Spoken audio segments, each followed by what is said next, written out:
Hi dears, good morning. നമുക്കിന്ന് ചോറിൻ്റെ കൂടെ കഴിക്കാൻ പറ്റിയ നല്ലൊരു കറി ഉണ്ടാക്കാം.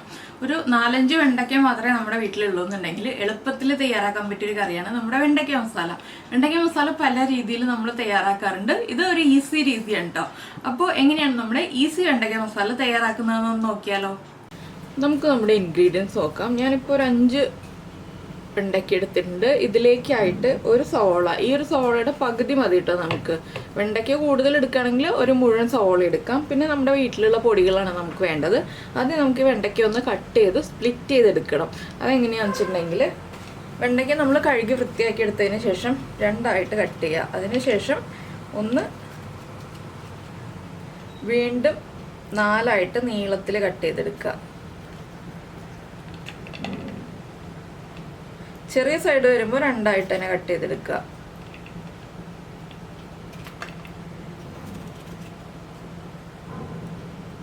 വെണ്ടയ്ക്കയുടെ ഉള്ളിലേക്ക് മസാലകൾ വേഗം പിടിക്കാനാണ് നമ്മളിങ്ങനെ കട്ട് ചെയ്തെടുക്കുന്നത്. ഈ തുമ്പ് സൈഡ് വരുന്നത് മാത്രം 2ആയിട്ട് കട്ട് ചെയ്തെടുക്കുക. ഇനി നമ്മൾ എല്ലാ വെണ്ടയ്ക്കയും കട്ട് ചെയ്തതിന് ശേഷം ഇതിൽ നമുക്ക് വേറെ കാര്യങ്ങൾ ആഡ് ചെയ്യാനുണ്ട്. സവോള നമ്മൾ നീളത്തിൽ ചെറിയൊരു കനത്തിൽ, അധികം തിക്കായിട്ടല്ല, ചെറുതായിട്ടൊരു തിക്നെസ്സിൽ കട്ട് ചെയ്തെടുക്കുക. നീളത്തിൽ പകുതി സവോള മാത്രമേ എടുക്കാൻ പാടുള്ളൂ. ഇപ്പോൾ നമ്മൾ നമ്മുടെ വെണ്ടയ്ക്ക എല്ലാം കട്ട് ചെയ്തെടുത്തു. സവോളയും പകുതി കട്ട് ചെയ്തെടുത്തിട്ടുണ്ട്. ഇനി നമുക്ക് വെണ്ടയ്ക്കയിൽ കുറച്ച് കാര്യങ്ങൾ ആഡ് ചെയ്യാനുണ്ട്. അതെന്തൊക്കെയാണെന്ന് വെച്ചാൽ, വെണ്ടയ്ക്കയിലേക്ക് ആദ്യം നമ്മൾ കുറച്ചുപ്പ്, വെണ്ടയ്ക്കയ്ക്ക് ആവശ്യമായ കുറച്ചുപ്പ് ചേർത്ത് കൊടുക്കുക. വളരെ ചെറിയ അളവിൽ മാത്രം ഉപ്പ് ചേർക്കുക. പിന്നെ ഒരു 1/2 ടീസ്പൂൺ മഞ്ഞൾപ്പൊടി, 1/2 ടീസ്പൂണോ 1/4 ടീസ്പൂണോ ചേർക്കാം. ഞാനിപ്പോൾ മുഴുവനായിട്ട് 1/2 ടീസ്പൂൺ സവോളയ്ക്കും കൂടി ആവശ്യമായത് ചേർത്ത് കൊടുക്കുകയാണ്. 2 പിഞ്ച് കായപ്പൊടി, 1/4 ടീസ്പൂൺ ഗരം മസാലപ്പൊടി, നമ്മുടെ എരിവനുസരിച്ച് മുളക് പൊടി ചേർക്കാം. ഞാനിപ്പോൾ കാശ്മീരി ചില്ലി പൗഡറാണ് 1 ടീസ്പൂൺ ചേർക്കുന്നത്, അപ്പോൾ അധികം എരിവുണ്ടാവില്ല. പിന്നെ വെണ്ടയ്ക്കയ്ക്ക് ഒരു നല്ല കോട്ടിങ് കിട്ടാനായിട്ട് നമ്മൾ കടലമാവ് തന്നെ ചേർക്കുക കേട്ടോ. അരിപ്പൊടി ചേർക്കരുത്. ഒരു 2 ടേബിൾ സ്പൂൺ ചേർക്കുക. ഇതെല്ലാം ചേർത്ത് വെണ്ടയ്ക്കയിലേക്ക് നന്നായിട്ടൊന്ന് മിക്സ് ആവുന്ന രീതിയിലൊന്ന് കുഴച്ചെടുക്കുക. പിന്നെ കുറച്ച് വെള്ളം തളിച്ച് നമുക്കിതൊന്ന് വെണ്ടയ്ക്കയിലേക്ക് മിക്സ് ചെയ്തെടുക്കാം. വെണ്ടയ്ക്കയിൽ ഒന്ന് പൊതിഞ്ഞ് കിട്ടണം, അധികമൊന്നും വേണ്ട. ചെറിയ അളവിൽ വെള്ളം തളിച്ചു കൊടുക്കുക. അതിന് ശേഷം ഒന്ന് മിക്സ് ചെയ്തെടുക്കുക. ഇതാ ഒരു കൈ വെള്ളം ഒഴിച്ചിട്ടുണ്ട്. ഇതുകൊണ്ട് തന്നെ നമുക്ക് വെണ്ടയ്ക്കയിലേക്ക് മസാല എല്ലാം ഒന്ന് പിടിപ്പിച്ചു കൊടുക്കാം. ഇത് റെസ്റ്റ് ചെയ്യാൻ വയ്ക്കേണ്ട ആവശ്യമൊന്നുമില്ല കേട്ടോ. ഇത് ഇതുപോലെ തന്നെ വെച്ചിട്ട് നമുക്ക് ഇപ്പോൾ തന്നെ ബാക്കിയുള്ള കാര്യങ്ങൾ ചെയ്യാം. റെസ്റ്റ് ചെയ്യാൻ വയ്ക്കാം എന്നുണ്ടെങ്കിൽ വയ്ക്കാം. നമ്മളിപ്പോൾ പെട്ടെന്ന് കറി ഉണ്ടാക്കുമ്പോൾ ഇതൊന്നും റെസ്റ്റ് ചെയ്യാൻ വയ്ക്കേണ്ട ആവശ്യമില്ല. ഇനി നമുക്കൊരു പാൻ ചൂടാക്കാൻ വയ്ക്കാം. ഇതിങ്ങനെ തന്നെ ഇത്രയും കോട്ടായാൽ മതി വെണ്ടയ്ക്കയിലേക്ക്. ഒരുപാട് വെള്ളം തളിച്ചു കൊടുക്കരുത്, പിന്നെ വെണ്ടയ്ക്ക മുക്കി പൊരിക്കുന്ന രീതിയിലായി പോകും. അതുകൊണ്ടാണ് നമ്മൾ ഒരു കൈ വെള്ളം എന്ന് പറഞ്ഞത്. ഇത്രയും മതി. ഇപ്പോൾ നമ്മളൊരു പാൻ വെച്ചിട്ട് പാനിലേക്ക് എണ്ണ ഒഴിച്ചിട്ടുണ്ട്. ഇതിലേക്ക് നമ്മൾ മസാല പുരട്ടി വെച്ചിരിക്കുന്ന വെണ്ടയ്ക്ക ചേർത്ത് കൊടുക്കാം.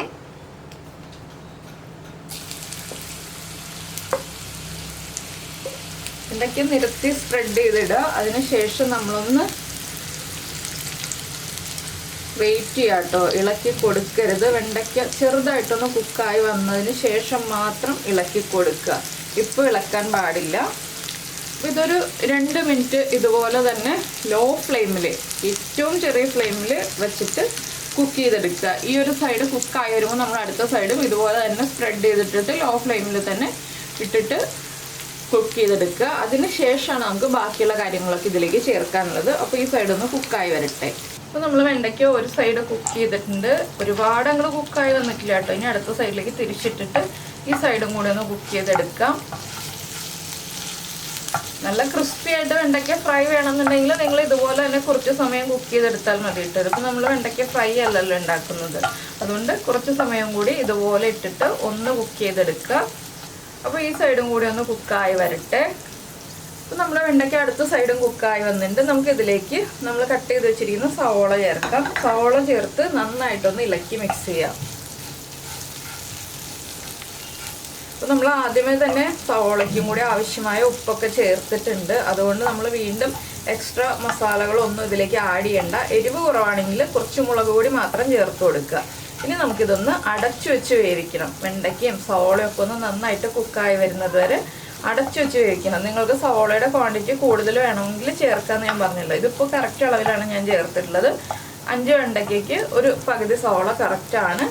പിന്നെ ഇത് അടച്ച് കുക്ക് ചെയ്തെടുക്കാം. ഇതിലേക്ക് പച്ചമുളക് ചേർക്കാം കേട്ടോ, മുളക് പൊടി കുറച്ചിട്ട് പച്ചമുളക് ചേർക്കാം. അപ്പോൾ കളറ് കുറവായിരിക്കും നമ്മുടെ വെണ്ടയ്ക്കയ്ക്ക്, അതുകൊണ്ടാണ് ഞാൻ മുളക് പൊടി മാത്രം ചേർത്തത്. ഇനി ഇതെല്ലാം ഒരുമിച്ചാക്കിയിട്ട് നമുക്ക് അടച്ചു വെച്ച് വേവിച്ചെടുക്കാം.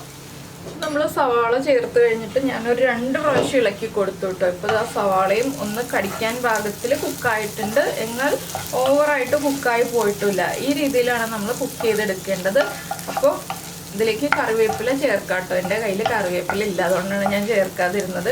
ലാസ്റ്റ് നമ്മൾ ഫ്ലെയിം ഓഫ് ചെയ്യുന്നതിന് തൊട്ട് മുന്നേ ആയിട്ട് കുറച്ച് കറിവേപ്പിലയും കൂടി ചേർത്തിട്ട് ഫ്ലെയിം ഓഫ് ചെയ്യുക. അപ്പോൾ ഇത്രയേ ഉള്ളൂ നമ്മുടെ വെണ്ടയ്ക്ക സവാള മസാലയുടെ പരിപാടി. ഇത് മസാല കറിയല്ല, സവാള മസാലയാണിത്. അപ്പോൾ എന്തായാലും നിങ്ങൾ ഇങ്ങനെ വെണ്ടയ്ക്ക ഉണ്ടാക്കി നോക്കിയിട്ടില്ലെങ്കിൽ ഉറപ്പായിട്ടും ട്രൈ ചെയ്യൂ. എല്ലാവർക്കും ചോറിൻ്റെ കൂടെ കഴിക്കാൻ പറ്റിയ നല്ലൊരു റെസിപ്പിയാണ്. ഒരു 5-6 വെണ്ടയ്ക്കൊക്കെ കയ്യിലുള്ളൂ എന്നുണ്ടെങ്കിൽ വേഗം ഉണ്ടാക്കാൻ പറ്റിയ റെസിപ്പിയാണ്. അപ്പോൾ ഞാൻ ഫ്ലെയിം ഓഫ് ചെയ്യാണ്. ഇത് ചോറിൻ്റെ കൂടെ ചേർത്ത് കഴിക്കാൻ പറ്റിയ നല്ലൊരു റെസിപ്പിയാണ് കേട്ടോ. അപ്പോൾ എന്തായാലും എല്ലാവരും ഉണ്ടാക്കി നോക്കുക. ഉണ്ടാക്കി നോക്കി കഴിഞ്ഞിട്ട് നിങ്ങളുടെ അഭിപ്രായം നമ്മുടെ വീഡിയോയുടെ താഴെ ഒന്ന് കമൻറ്റ് ചെയ്യുക കേട്ടോ. അതുപോലെ തന്നെ ഇഷ്ടപ്പെട്ട റെസിപ്പി ആണെങ്കിൽ ഒന്ന് ലൈക്കും കൂടി ചെയ്യണേ. നമുക്ക് നമ്മുടെ അടുത്തൊരു റെസിപ്പിയുമായിട്ട് അടുത്ത ദിവസം വീണ്ടും കാണാം.